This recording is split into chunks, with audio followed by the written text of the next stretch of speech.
Good morning, children. This is English video session for class 9. The book which we are doing now is Beehive, unit number 3. The name of the topic is A Little Girl. This is English video session for class 9. The book which we are doing now is Beehive and the unit is 3. The name of the topic is The Little Girl. The parents' impact on the children. Some parents are very friendly, some parents make them understand by giving illustrations. Some are so strict that the children are extremely afraid. The fear they have on the parents are too high, and this is sometimes such children see the parents who are very friendly as, why not I have such parent who is so friendly to me? Each one, the way in which the children have is the responses are different. The parents' response to the children are different. What is fear? Can it be converted into an understanding? Or the fear being converted into an hatred is also many places possible.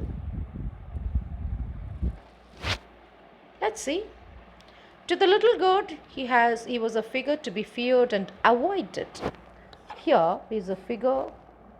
Every morning before going to work, he came into her room and gave her a casual kiss, to which she responded with, "Goodbye, father."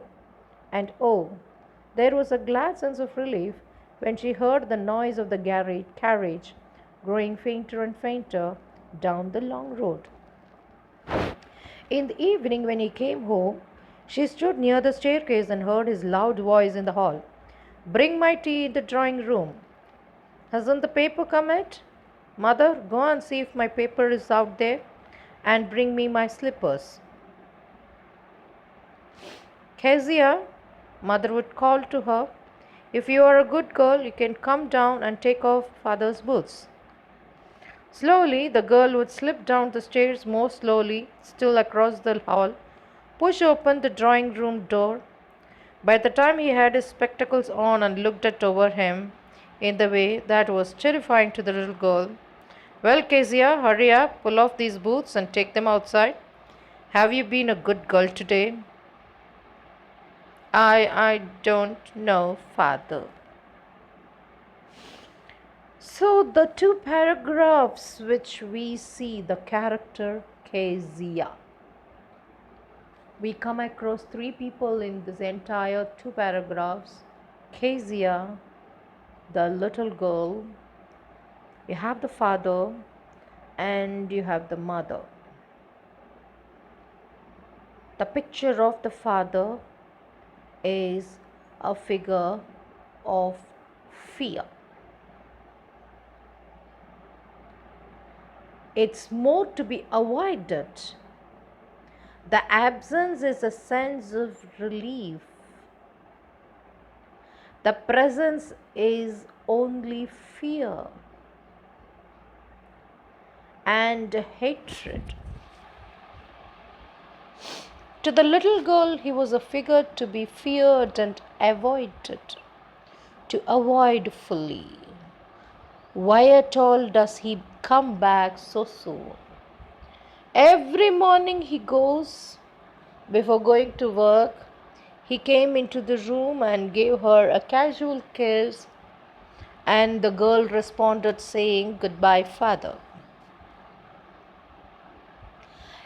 Though she says bye to her father, she feels so relaxed, relieved that the carriage in which he is traveling, the sound is getting fainter and fainter because he is moving away and now he is gone. And now she can be relaxed, she can be happy, there is no one to be feared.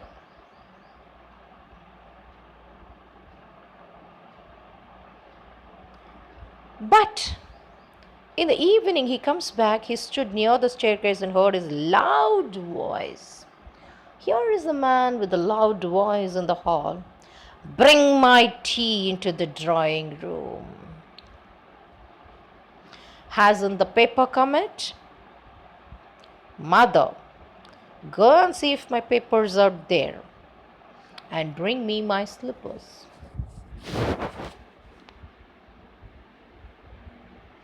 So there is a lot of noises and orders. There is less of requests and less of please or may or can. It's more of the words are all loud, clear. Yes. Kezia, mother would call to her. If you are a good girl, you can come down and take off father's boots. So the mother calls her to take off the father's boots. But the girl, how does she come? She slips, come down quietly. She is unwilling to come down. She is unwilling to perform the task she is asked by her mother to do. She wants to avoid the person whom she is going to see now.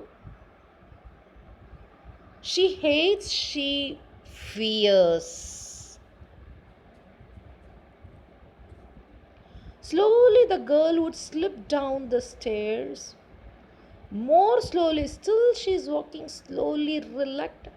This slowly and more slowly is to show her absolute reluctance to come. Push open the drawing room door.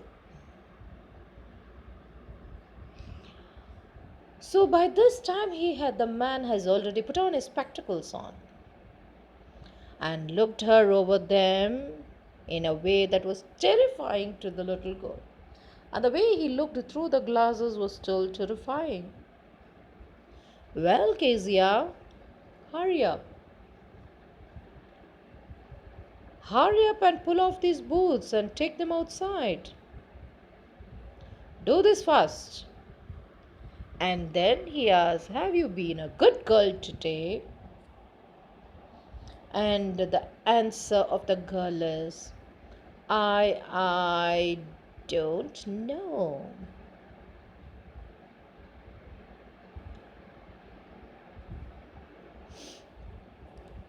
You don't know? If you stutter like that, mother will take you to the doctor. You don't know. If you stutter, if you are going to stammer like this, mother is going to take you to the doctor to give you a general check on whether you are fit. Yes?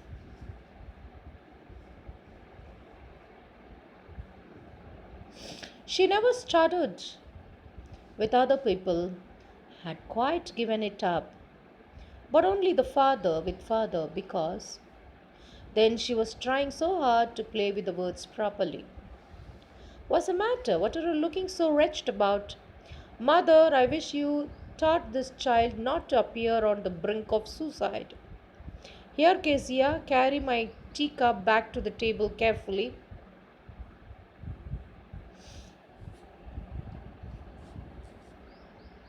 He was so big, his hands and his neck, especially his mouth when he yawned.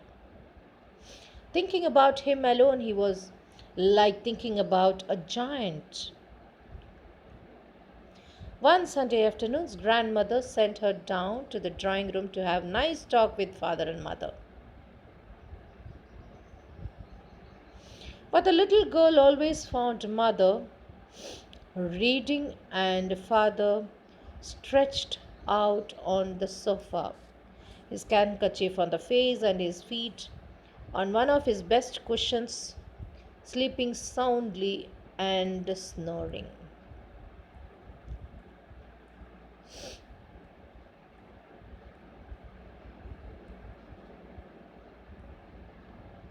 She sat on the stool, gravely watched him until he woke up and stretched and asked the time.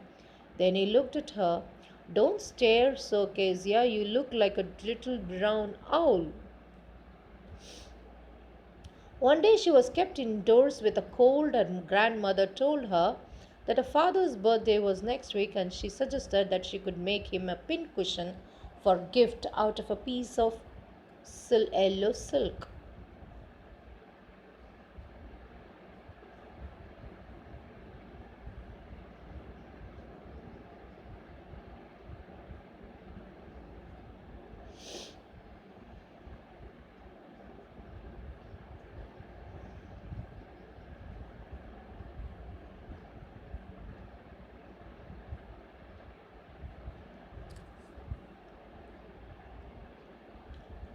Laboriously with a double cot one day when she was kept indoors with a cold.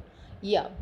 Laboriously with a double cotton, the little girl stitched three sides, but what to fill with it? That was the question. The mother was out in the garden and she wandered into the mother's bedroom to look for some scraps.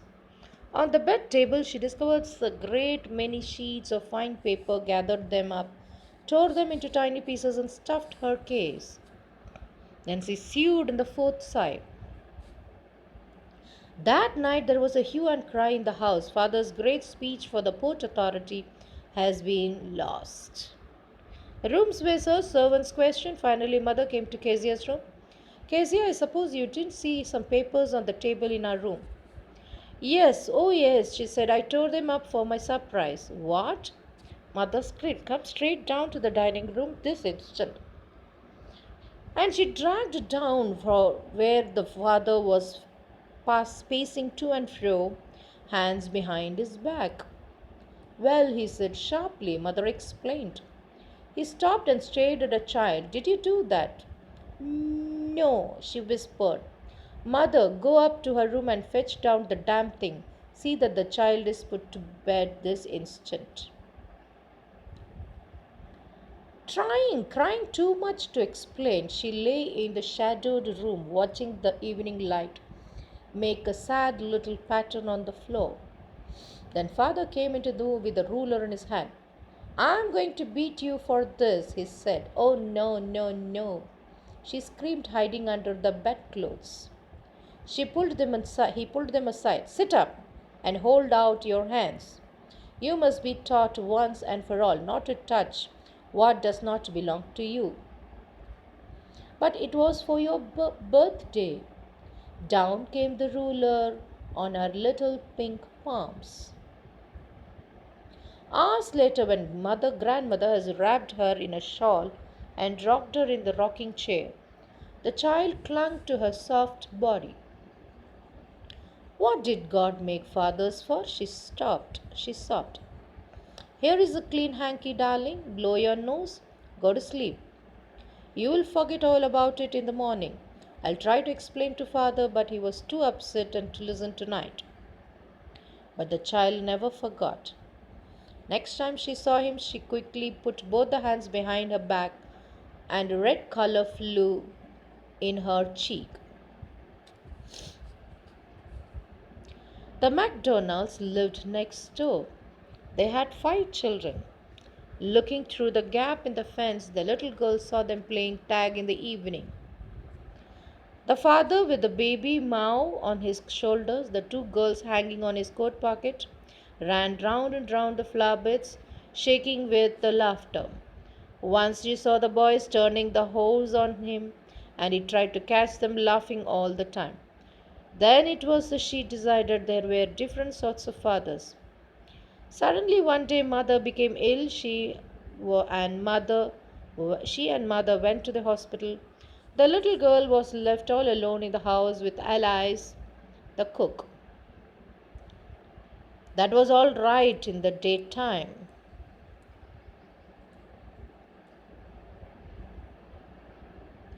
But Alice was putting in she grew suddenly afraid.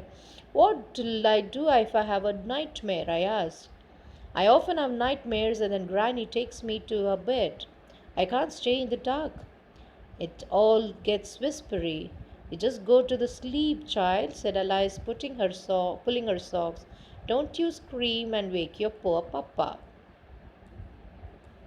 But the same old nightmare came, the butchers with the knife and the rope who came nearer and nearer, smiling that dreaded smile while she could not move, could only stand crying, Grandma, Grandma. She woke up shivering to see the father beside her head bed, a candle in his hand.